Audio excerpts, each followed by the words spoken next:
Бул үй 2012-жылы тургузулган бышкан кирпичтен. Стенасы тамы болсо 1,5 кирпич. Кышында жылуулукту жакшы кармабай, анан суук болуп турчу.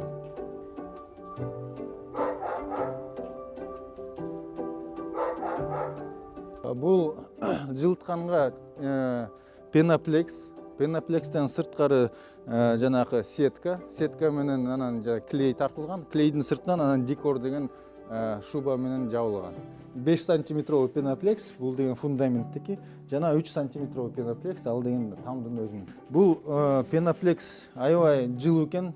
3 сантиметри 2,5 кирпичтин талшынасына жараша экен. Бышкан кирпичтин талшынасына.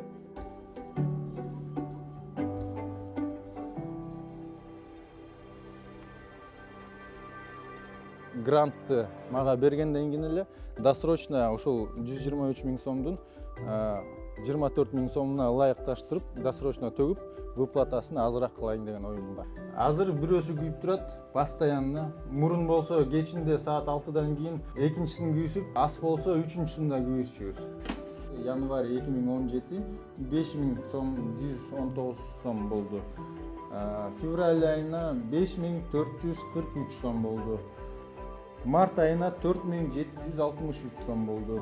Бул мурунку жылдын счеттору. Быйыл болсо декабрь айына 1471 сом болду.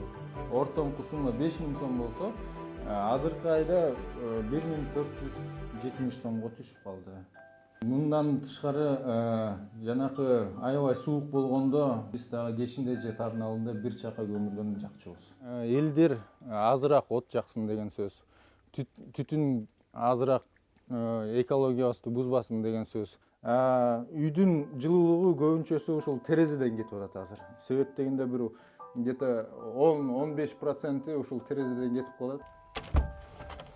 Эң негизги результат бул үнөмдөө болду. Андан тышкары үйдүн жылуулугу болду. Үйдүн жылуулугу сакталгандан кийин балдар оорубай калды.